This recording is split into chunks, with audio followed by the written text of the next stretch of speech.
Hey, what's going on? SDA's here. I'm in my grandma's kitchen. I'm like, let's get some light in this bitch. And we're here for another Slam movie review. We are here. This time, my grandma's, I got a couple movies I've watched, and then some movies I tried to watch and couldn't get into the damn thing. But at the Anderson Library, I'm leaving later today, going back home. My girlfriend's coming to meet me. I did get to check to see if they did have a film. I saw a fan video, and you see the movie title, The Houses October Built 2.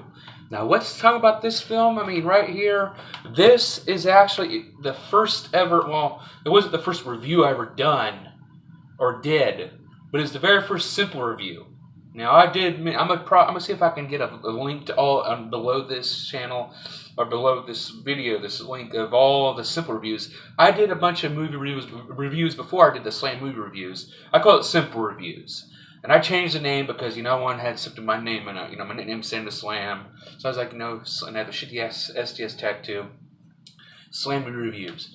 But I saw this, and I saw this was the first movie, the Houses that October Built. That was the very first simple review I did. And I saw when I was looking at the movies in Family Video, this came out in January, I saw they had this, and I wanted to see it, regardless. And the library had it, and I saw this, like, I have to get this flick. Whether if it's shitty or not, I don't care. It is the second one. It's for the producers of Insidious and Paranormal Activity. It's basically let's just go, before I even spoil it and everything here, was I entertained with this flick. I was entertained.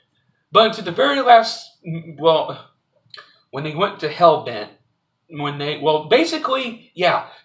it's an hour and it's 101 minutes, but throughout an hour and 12 minutes, it's basically just like the first one. And the thing that I like about this flick is that it's a found footage flick, found footage style, and they incorporate haunted houses, these extreme haunts and stuff. That's one thing I liked about the first one, the original one here.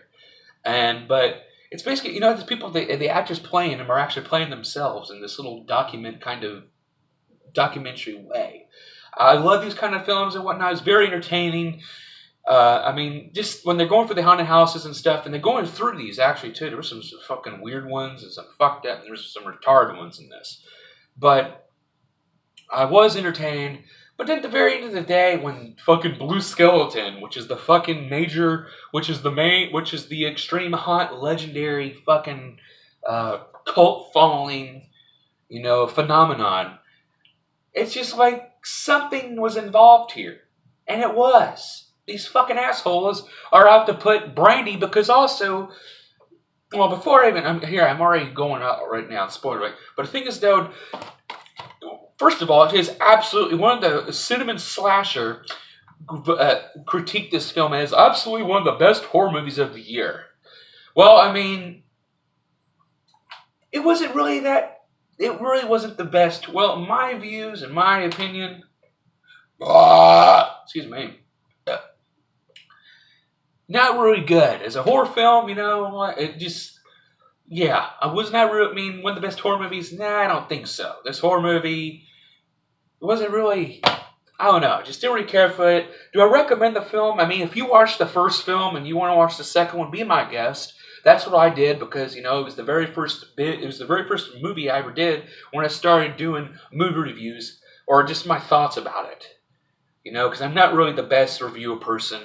I go left and right. I go talk about one scene right here, and then I go back 10 minutes later. Oh, yeah, I remember this scene. I basically, and the thing is, too, I want to talk about in my reviews is that every time I make a video, and when I watch a movie, and then I critique my thoughts about it and everything, that's just how I do it. I will tell you my thoughts about it. I will talk about the story, what I thought was fucking stupid and shit. And other things, too. I'm not like the best movie reviewer in the world.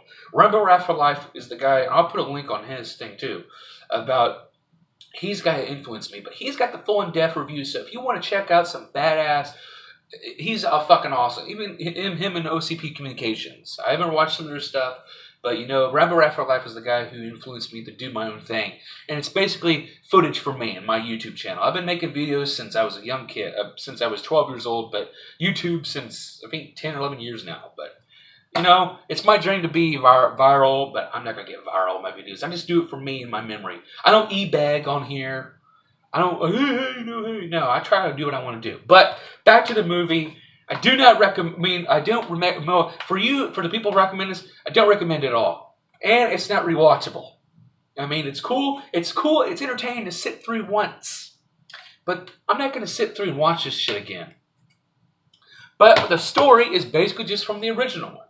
You have, let's see, the only thing I got in this is the fucking cast is, Brandy Schaefer's played as Brandy, Zach Andrews is Zach, Bobby Rowe is Bobby, Mikey Rowe is Mikey, and Jeff Larson is Jeff. And the first one, here's the thing too, the spoilers alert, here we go. From the first one, I thought they all died because everybody was buried alive. But no, that's what I thought when I saw they had the house was built October 2. I thought it was going to be a new cast or anything. No, it's the same exact people, and the main focus is Brandy. She's the main focus of this film. She's Coffin Girl. And that's what it starts just from the first one. A cop comes down and there's no casket there. She's somewhere else. I don't know where the fuck she is. But the Blue Skeleton ended up taking her. So you think she was buried alive, but she wasn't. And then it goes to Bobby Rowe and Mikey. They end up going to Brandy's house. Like, hey, it's a year later, but we got people who want to pay us to go critique and review their houses for the internet. Look what I'm doing on the internet here. She don't want to do this shit because she's had so much traumatizing with these extreme haunts. Now, I've never been in an extreme haunt. If I ever did, I'm very different. If I'm scared or very intimidating shit, I go in my pissed off, angry, fucking bitch mode where I go fucking irritate. I get irritated real easy. And when I feel provoked and I feel all this stupid bullshit happen to me, I'll go fuck off. And I'll fucking go off for these motherfuckers. But then it's just three of the guys or whatever, and then they go through these little haunts and stuff. I wish that the Wikipedia would have all the fucking all the houses they went to. Chamber of Horrors is one. The soap factory, which is fucking weird. I mean, but the main thing, this first film. I don't even care for the fucking people. I mean, the guy Mikey was pretty cool. One of the guys looked like the fucking guys from Jackal. That was his brother Bobby. I think that's him or Mikey. I don't know. Maybe he's the one who directed this. But I mean, I like Brandy. Brandy looks like a Sarah Paulson look like. She has her blonde hair now. She's hot. But the other guys didn't really care. I had no really caring for the world, except Mikey with the beard and everything, because I'm a guy with a beard, and a terrible haircut. But yeah, it's just entertaining why they go for the haunted houses, because it's the first time you're expecting, and you're going through these haunted houses with these people behind the camera and stuff. That's pretty entertaining. I like that. That's the reason why I like the first film. But they finally get her, because there's no Coffin Girl. We can't go to these haunts. They're not going to pay us and shit. So they finally get Brain to go. They do these little hay rides and all this other stuff that's not really haunting. I like the zombie pub crawl. They have all these. They're dressed up as zombies, or they're made up as zombies and whatnot. And I like the zombie 5K run. So it's pretty cool. It's fun. It's entertaining for an hour and 13 minutes. But then, also throughout the film, there's a camera following them, which is the Blue Skeleton. And we don't know who the fucking Blue Skeleton guy is anyway, or his fucking crew. They're always in their little fucking mask, or these fucking these little doll bitches here. Because if I ever saw these fuckers, these little cunts, I'm fucking, take your mask off, you fucking bitch. And my friend's trying to call me. I don't know why he's calling me. I'm still in Anderson. But they talk about each time after the haunting event. They always ask, what's the biggest haunt, and they keep saying Hellbent. Hellbent. They always say, seek out Hellbent. Seek out Hellbent.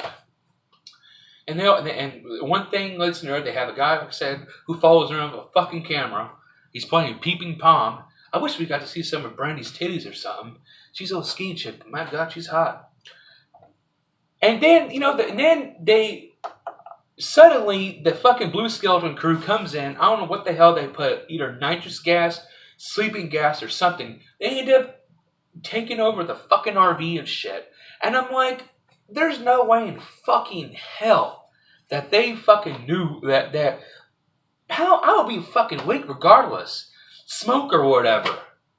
And then they take them out of front of Hellbent. Hellbent's the biggest one. They still had to go to the Haunted Hoochie and all this other bullshit. Get their precious t-shirts and everything. But they end up waking up with their RV and they look up and it's 4 o'clock already. And then there's Hellbent. And then there's the fucking crew. There it is, Hellbent. There it is right there. Whole fucking crew. Motherfucker, how do we get here? Motherfucker! But they get in the fucking house, they have to wait till fucking dark. She's not bitching about it because she's been, I don't want to do this, I don't want to do this. And then when she gets down there and they walks with the guys, she's not even complaining about it, saying like, fuck you motherfuckers, fuck you Blue Skeleton and everything. No, she changed out immediately. She changed to, oh, it's back to the first one again. And then I'm going to spoil the whole shit of the ending here because this is how it is. I don't give a fuck. You want to thumb it down? I don't give a shit.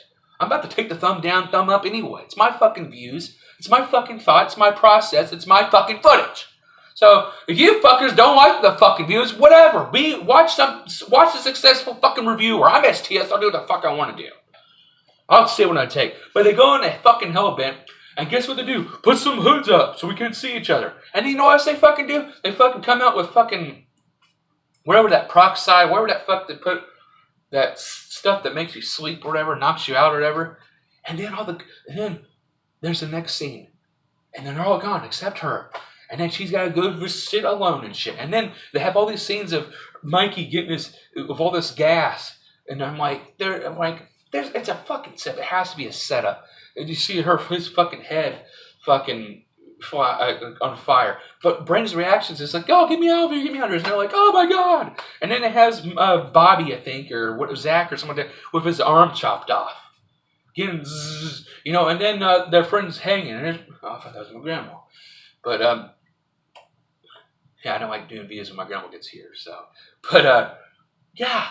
They get the one's getting electrocuted, one's getting bloodboarded, like waterboarding, but one was getting bloodboarded from Bobby, I think, or something. I don't know which one it was.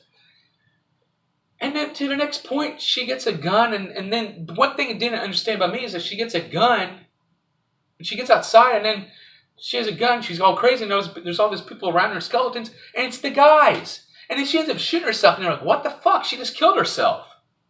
And then suddenly it switches back to what she watches the whole thing, that it was all part of a fucking, the guys set her up big time.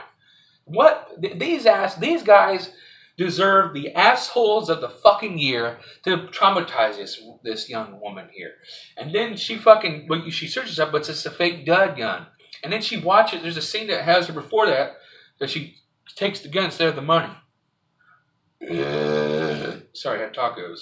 But the doll bitches, the stupid doll bitches, they end up having her, and there's a screen, and it shows the whole fucking shebang of them recording, like, oh, hey, we're gonna do this, that, and then it shows his fake head and the fake arm when they did the whole head on fire and the cut arm and every fucking thing. So I said, that's kind of fucking, there you go. And then, oh, it was all with the money shit. We just did this for you, and stuff. It's Coffin Girl Part 2. And it's on a fucking viral YouTube video.